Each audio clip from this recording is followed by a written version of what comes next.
This is an R Media podcast.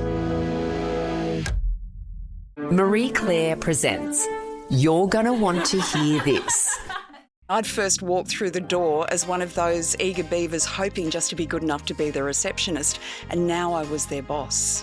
Our kids are out of home now. Pete and I are empty nesters. What's that like? Oh, it's fabulous. It's one of my favourite interviews. At the time, he was known for falling asleep in Parliament, and I pointed that out to him. He was not happy. And she said, "So you won't be editor of Cleo anymore?" And I said, "No."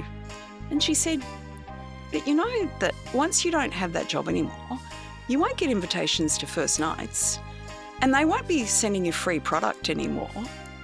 And I remember thinking, oh my God, you need to get out of this building much more than I do.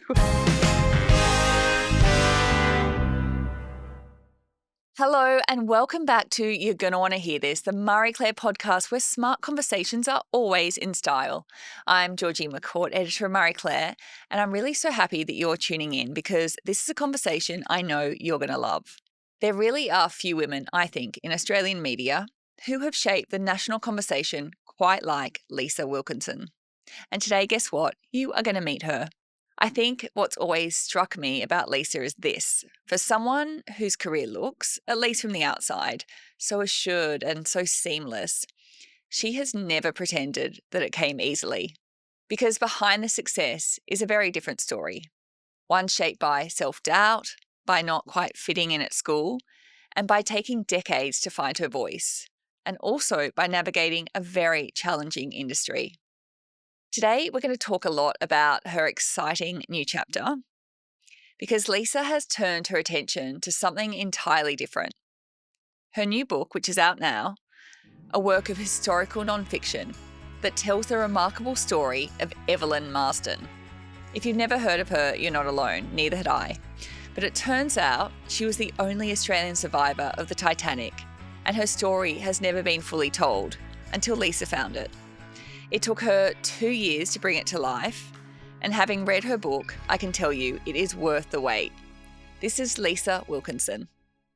Lisa, what is it like? We're sitting at 54 Park Street, which is quite an iconic address in terms of the world of magazines, which you started in very early. You were the youngest editor of Dolly magazine, it was my dream to work for Dolly. Mine too, actually, as a teenager. I was the girl in the playground with all of her girlfriends reading Dolly religiously. It was our teenage Bible growing up.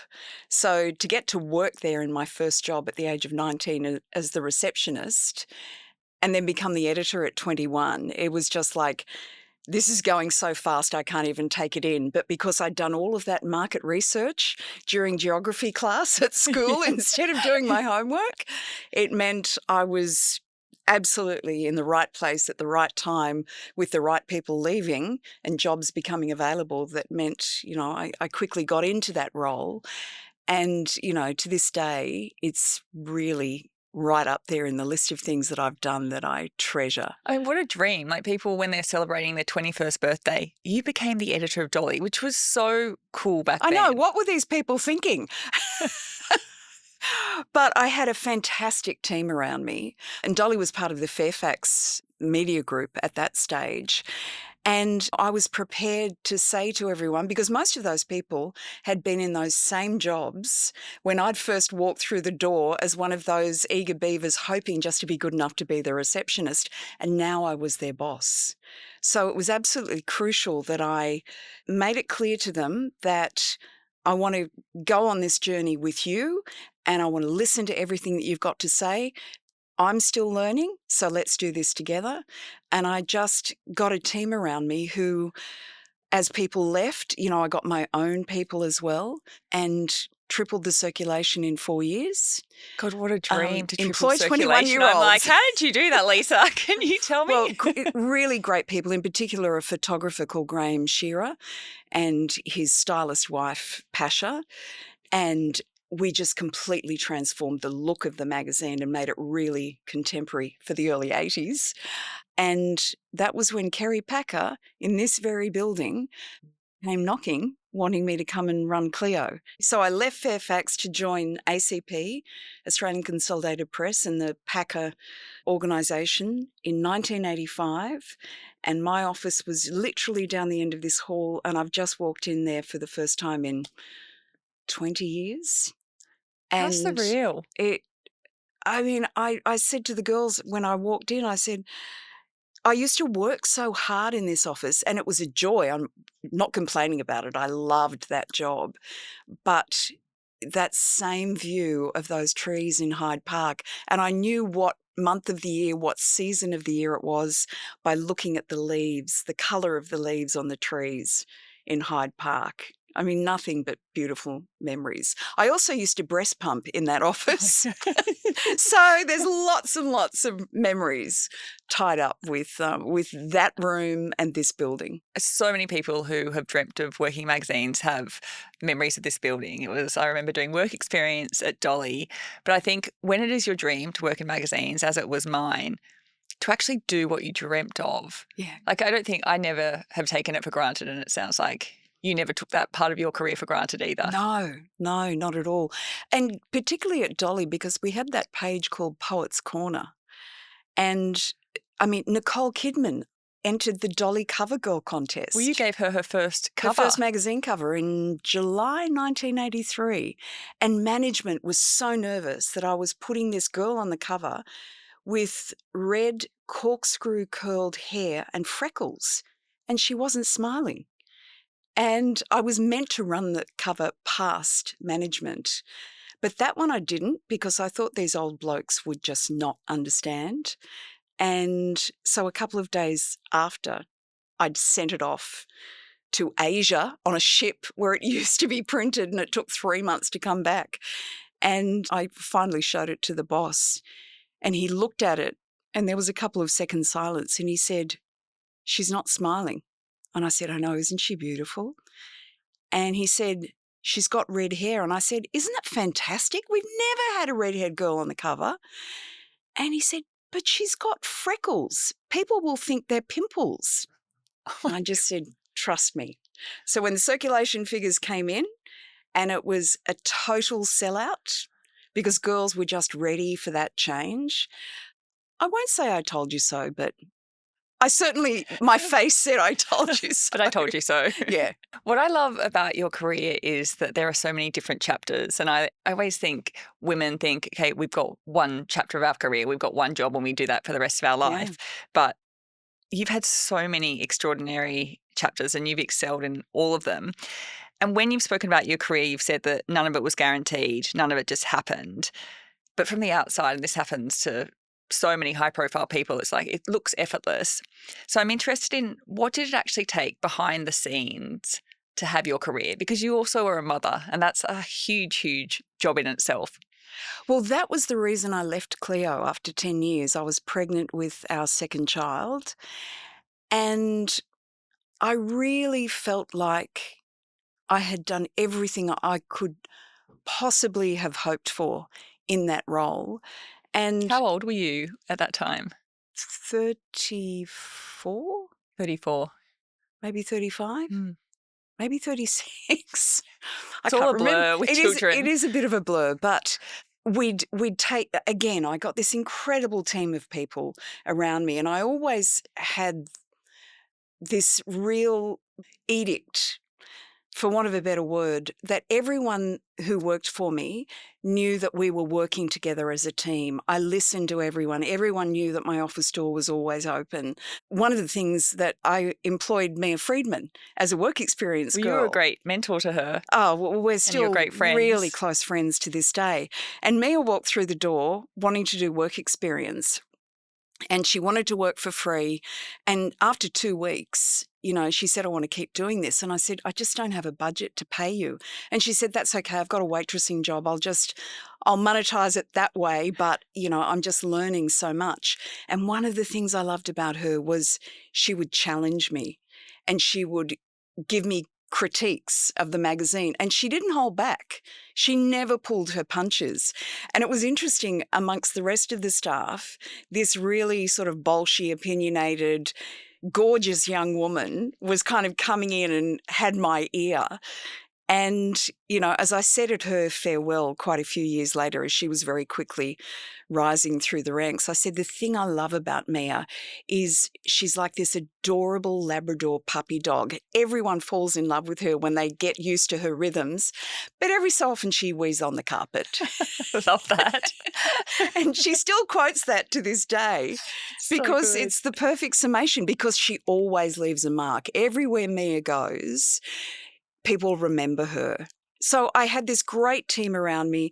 We took it to the #1 selling women's lifestyle magazine per capita in the world. And I thought, I've had my first child. He's happy and healthy. I'm hoping we're going to have another happy, healthy child. And I think I maybe want more after that. And I felt it's only fair, having been given the chances that I was so early in my career, when you know that feeling where people above you believe in you and mentor you and make you feel like you're much more talented than you really are. But that's okay. That person over there believes in me, so I want to impress them. I'm just going to work so hard to impress them. When you know what that feeling is like, it's the greatest joy to be able to give that feeling to others. And Mia is a perfect example of that. What she's done since she left magazines, incredible. The business that she runs, wanting to leave the world a better place for women and girls. Like, how's that for a mantra? It's extraordinary. So you left and you had your second child, and so it was just time for a new chapter. A large part of me left thinking, well, I worked out what I can do. I can do magazines. And, I was okay at parenting, like most women. You think, I'm a really bad mother. I'm just not doing this terribly well. Why is everybody seemingly doing it without missing a beat? But, we always feel like we can do better. But I started up an international magazine consultancy. So I was getting work overseas. I started doing radio with the great Doug Mulray. I was doing Beauty and the Beast at Foxtel, which had just started up. So I was just sort of trying a few different things that weren't big jobs. They were just dipping my toe in various areas of the media. I was doing some newspaper columns as well. All the while raising 2 young children. But I could dip in and out, and I was kind of doing it on what I could cope with. And I knew when to say, no, that's taking on too much. Then we had another child, and TV started calling ever more loudly. And I started hosting a morning show in 2000. And then Sunrise wanted me to come on and start hosting the startup of Weekend Sunrise, and I was filling in for Mel when she was on holidays. And I didn't want to do anything else. And then I got the call, would you like to come and host the Today Show? And so I can honestly say every job I've ever done, I've always thought, well, this is the limit of what I can do. And I'm really happy with how hard I've worked and the success me, along with the team, have had. I'm proud of that work. And it's so often when you're not looking for something, when you look really happy in a job, that someone will come along and say, I really like what you're doing. And it's amazing the power that can give you in terms of negotiating.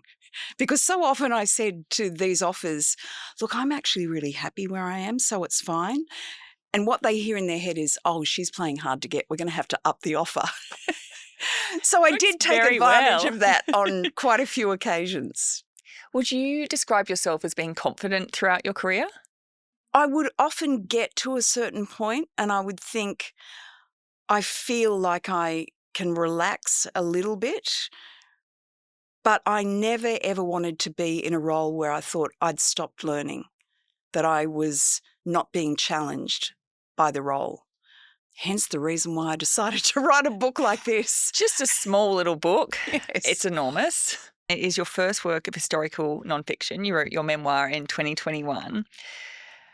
I'm so interested in the discipline of writing this kind of book because, how many pages is this book? I think it's about 550, including about 30 pages of footnotes that prove the research that has gone into it. Wow. Because The interesting thing about writing an account of the sinking of the Titanic and one particular woman's role in all of that is I discovered very early on that finding the truth of everything that happened on that ship, on that night, leading up to it, what happened afterwards, there's a lot of people who gave accounts, and many of them have differing versions of the truth. So trying to navigate, please pardon the shocking pun, through all of that and work out for myself what I think is probably what happened was the biggest challenge of it. Evelyn is the character in your book. Yes. And you share her story, her true tale. Tell me about Evelyn. I didn't even know Evelyn existed, but my husband, who is a very successful author of historical moments that he brings to life, and I love coming up with ideas for him, and he had his computer open on his lap, and I heard him say to me, "Isn't she a beauty?" And I looked over and I said, "Is that the Titanic?" And he said, "Yeah, isn't she a beauty?" And I said, "Well, she was." Not so much these days, down on the bottom of the ocean. And it had come up in some research that he was doing for an upcoming book, not about the Titanic. And I thought about it for a second. I said, "Have you ever checked to see if there are any Australians on the Titanic? Because I don't know of any, but maybe there's an amazing story there." And he said, yeah, that's a great idea. A couple of days went by and I said to him, did you check? And he said, no, but I'll get to it. And I thought, I've got a computer. I've heard of that thing called the internet, even Google. So I looked it up and I discovered that there were 6 Australian-born passengers and crew on the Titanic and only 1 Australian-born survivor, a young 28-year-old nurse from the back blocks of South Australia who was a nurse stewardess on the Titanic. And the more I looked into it, the more, and there was not a lot of detail, but the bare bones of the story were incredible. And I called Pete and I said, "I think I've found gold. Like, this story is amazing." And he said, "Yeah, it sounds and great." It's untold. Untold. Which is so hard these days. Yeah. With, the internet to find these rare untold stories. Yeah. And I said to Pete, "You need to call your publisher. I'll send you some dot points, but you need to get onto this, quick, smart." And he called the publisher. He literally had 3 books on the boil at the time. His publisher had all of them mapped out about exactly when they were going to be released. And they said to him, "Look, it's a great idea, Pete. Sounds amazing, but you've got all of these other commitments. I just don't know how you're going to fit it in, because you're right, it's an amazing story, but you need to get onto it." And then a female publisher who Pete has worked very closely with over the years, Vanessa Radnage, called me and she said, "Lisa, I've heard this story. Everybody here at Hachette is talking about it. I don't think this is a Pete book. I think this is a you book." And I said, "Vanessa, I love you, but, I'm sort of tied up with a few other things at the moment." What was your initial reaction? Because that idea clearly hadn't crossed your mind. I thought I couldn't do it because I've seen the hard work that Pete puts into his books. And he has 2 amazing researchers that he works with. And I said, "Look, Vanessa, just leave it with me for a sec, because this is a massive project and I'll just have to think about it." A couple of hours later, news broke around the world once again, a Titanic story, that the OceanGate submersible had gone missing. And it was headline news around the world for 2 weeks. So Vanessa called me when that news broke and she said, "Lisa, you would have seen the headlines." And I said, "Yes, Vanessa, I have seen the headlines." And she said, "Are you convinced yet?" And I said, "I think I'm about to go on a journey." And that was it. Don't go anywhere. We're about to get into the part of Lisa's story that she doesn't often talk about. Stay with us. What are you most proud of in your career? If I was you, I just wouldn't know what to pick. There's just been so many fantastic moments in your career. Look, I would say the common denominator is being in that very privileged position, which you would understand as a journalist, to help elevate the stories of others, particularly those whose stories might not otherwise get told. And Evelyn is a perfect example of that. She's almost a distillation of my career. And this is the greatest luxury I've ever had because, over 2.5 years, I've been able to really throw myself into a project, and it's been a lot of hard work. I can't even begin to imagine how many hours I've put into it, but it's just a joy to be able to bring this story to life. And time and time and time again, people say to me, I've never even thought about whether there are any Australians on the Titanic. And it was, again, that thing as a journalist. If you have a kernel of an idea, and as a journalist, you have to be well informed, why did I never think about this before? And how did I not know that she existed? I interviewed the author Kathy Lett the other week, and she thinks that women come into their own sort of 50s onwards. She really thinks that's when you hit your stride. And I am hearing this again and again. And I know from previous interviews, listening to previous interviews with you, how women describe themselves as feeling invisible past a certain age. You've said you haven't necessarily felt that. But is there a richness to your career now that's come after turning 50? What's been your experience? I sort of haven't looked at it in those terms. I've felt incredibly blessed throughout my career that I've kind of hit jobs and hit moments at what has always felt like good timing, that probably isn't even of my own making, but I've so often been in the right place at the right time with the right frame of mind to take on something new, something that I've never done before. So I think the common denominator has been challenging myself and wanting to learn new things. I might fail at something, and I'm going to have to be prepared that that's going to happen. But that feeling of, I've learnt something new and I haven't stopped growing, and I don't know what comes next, but I'm open to opportunities. So I've never sort of thought about it in an age sense. I mean, certainly our kids are out of home now. Pete and I are empty nesters. What's that like? And it's fabulous. I'm not there yet. I've got quite a few years. It's so good. Love my children dearly and so incredibly proud of them. But, I mean, you feel like you've probably achieved what you set out to do as a parent when they leave home and they establish their own lives, because if they don't do that, it's just like, what did I do wrong? It's also exhausting. Like, you're literally running a hotel essentially. Oh, yeah. Where you're, feeding the guests and you're changing their sheets. Or at least that's the stage I'm in. So I'm shattered from having toddlers and I'm just entering the teenage stage. So I feel... Oh, make no mistake. That is a shattering stage to go through. And don't feel like you're exceptional or failing if that's how you feel. I mean, every stage of parenting has its unique challenges. And you think about the things that are challenging in this stage and you think, well, at least they won't be doing that anymore. But then they're doing something else. But when they're, as mine are now, fully formed adults with lives and loves of their own and their own friend group, and it's just a joy. And then you manage to get back to the man you fell in love with, and you remember all of the reasons that you fell in love and what's been the glue that's kept you together. If you're in a happy relationship, there's a lot of couples who, when the kids leave, they're like, I've got nothing to say to you.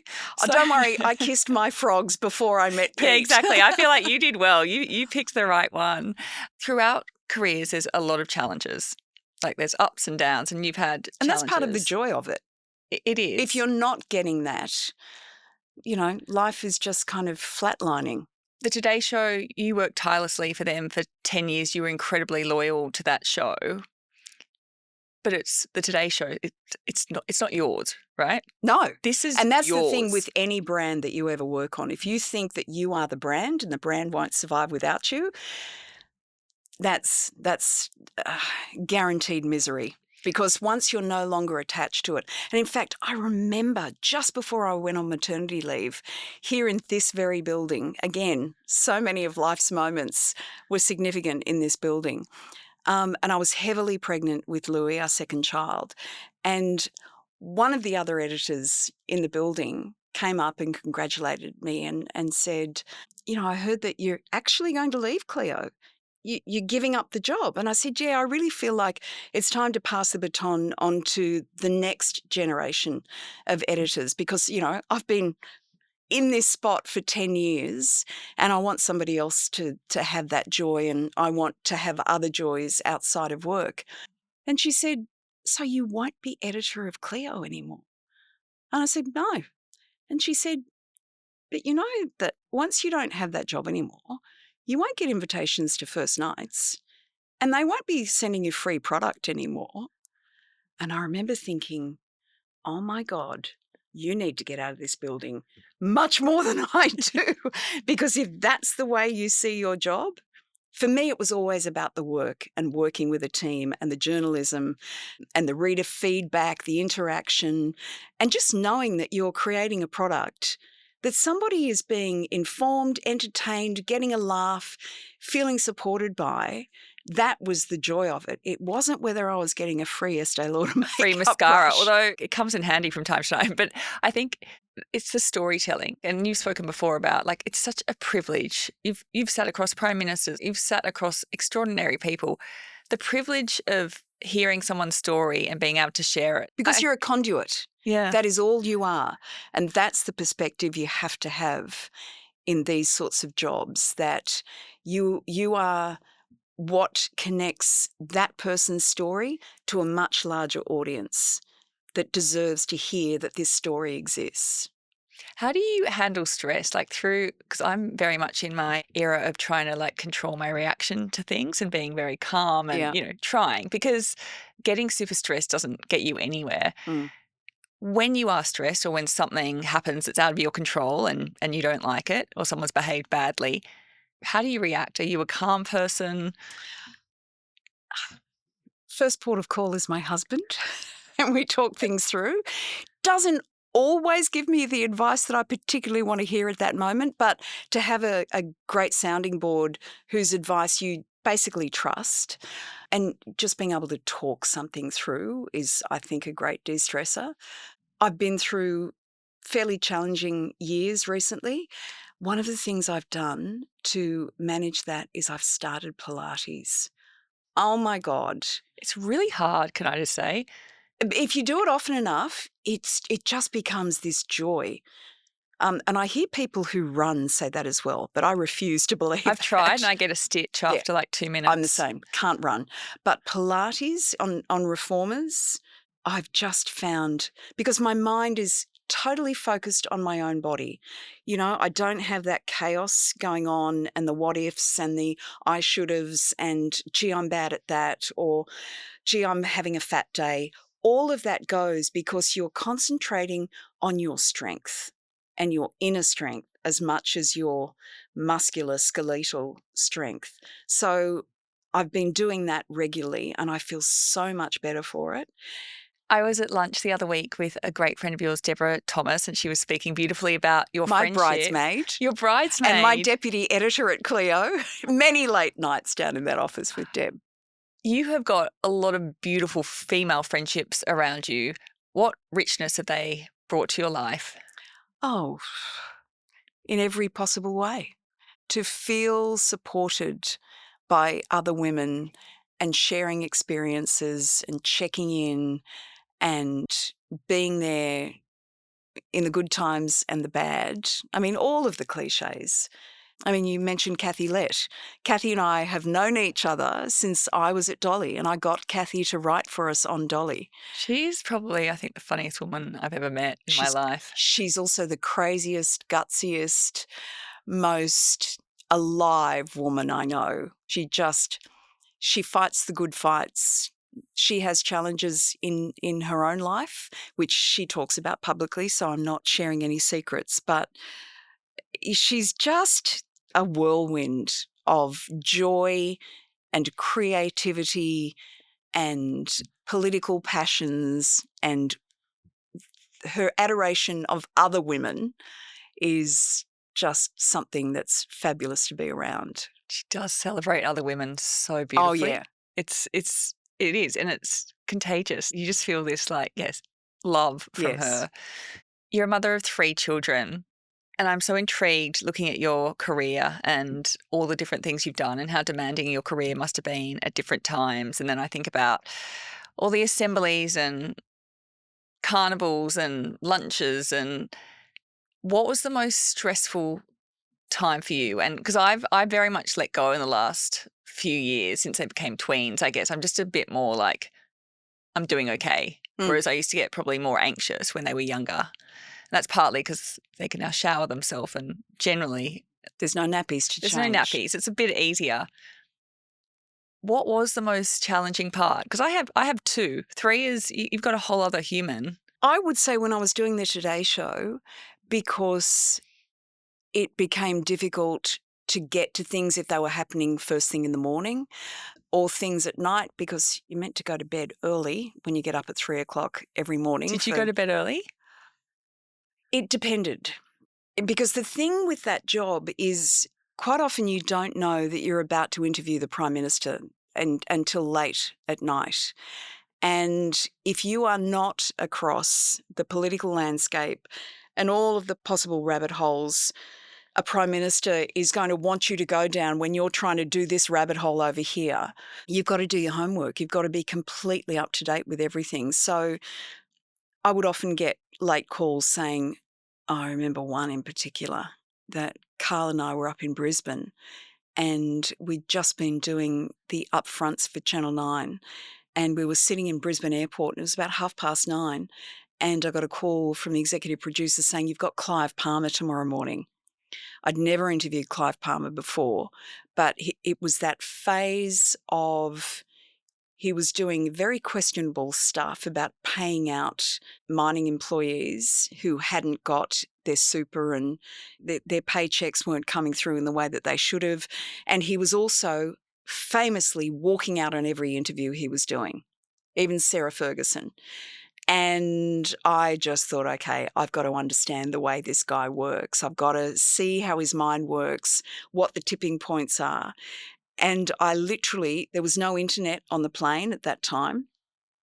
So I landed in Sydney and I stayed up all night and I watched every interview I could find, got all of the information on his business dealings that needed to be thoroughly investigated. But you only get 6 minutes with these guys, and that's a generous interview. But we'd never had Clive Palmer on the show before, and it's one of my favourite interviews. I need to go and watch this interview. Well, at the time, he was known for falling asleep in Parliament, and I pointed that out to him. He was not happy. But I just thought, I'm only going to get one shot at this. He will never want to be interviewed by me again. It'll be, I can't be interviewed by her. Carl has to do the interview. That is why you've been as successful as you have been, because you're the type of woman who stays up all night to research her subject and I'm so not closely. Complaining about that. No. Because getting the chance to do that interview, it's just like, this is Christmas.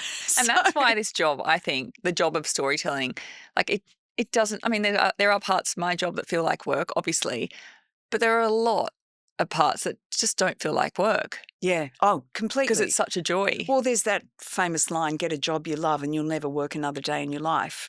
And, I always encourage young women, find your passion, because you won't be watching the clock on the wall if you can work at your passion. And the wonderful thing with your career is you found a passion, but then you've gone through so many different mediums.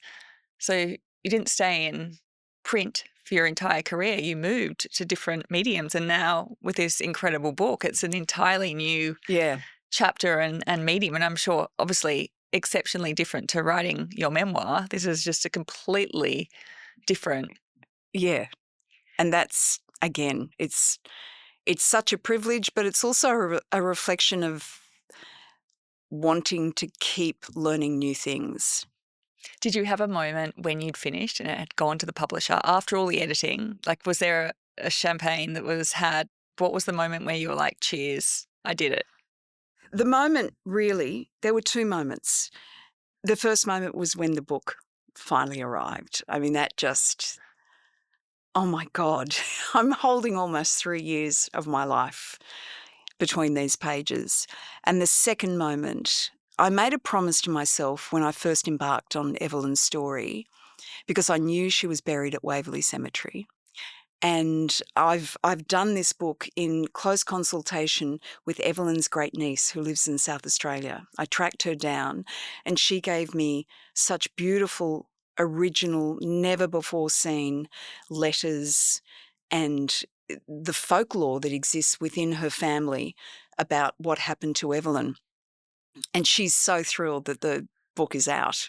And I got the big thumbs up when I sent it to her. She loves the book. But I made a promise to myself that I would not go and visit that grave that at the family's request faces the sea that Evelyn so loved at Waverley Cemetery until I could go there feeling I was worthy of standing at the base of her grave. And I went there recently in the early morning. Ugh, gets me already. Wow. And standing there was just a real moment. And you did it. Yeah. That must have been a bit of an out-of-body experience. It was, and it was also a very quiet experience because I just wanted to be with her. Yeah, it was everything I hoped it would be. Congratulations. It's just an extraordinary achievement. Thank you. Thank you. The thing I really wish that Petria and I have in common is we both say to each other, how amazing would it have been to sit down with Evelyn and get her to tell us her story? And I hope this is the next best thing. Lisa, to finish, the name of this podcast is You're Going to Want to Hear This. To women and girls out there, what's one message that you'd like them to hear? Keep going because it's getting better. We've been fighting the good fight for a long time now. And I think, particularly looking back at Evelyn's life, I can see how very, very, very far we've come. And sometimes we think we're still rowing against the tide, and we are. But there's been a lot we've had to turn around, and we're getting there. Your kids must have so many pearls of wisdom having you as their Oh, mother. no. Our kids are now giving us pearls of wisdom. Really? Yes. It's terrifying Oh my how God. sharp they are. And the other thing I would say to mothers and fathers, there's something about raising kids where you get to a point where you're just really frustrated. They're not listening to me. They're not taking any of this advice in. And then you hear it said back to you many years later. And Pete and I so often look at each other and go, oh, they were listening. Like, Well, I laugh because, I've spent years, girls, brush your hair. And then now my youngest, Mum, can you go and brush your hair? Like, you're not going out like that. it's already started for you. Excuse I can hear. me. Usually she has a point and I do need to brush my hair. But yeah, no, they do. They do throw the advice back to you. Yeah. Lisa, thank you so much. It's It's a been an absolute pleasure. honour. Thank you. Thank you. I've loved it.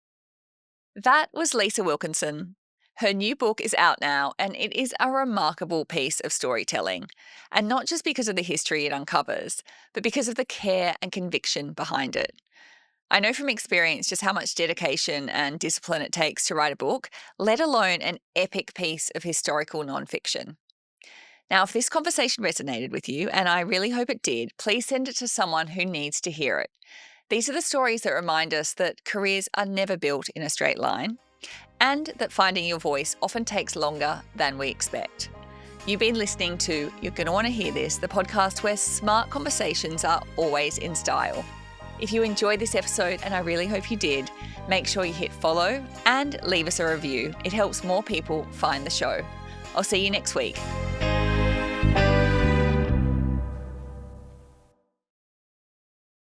This pod was recorded on Gadigal land. We pay our respects to their elders, both past and present.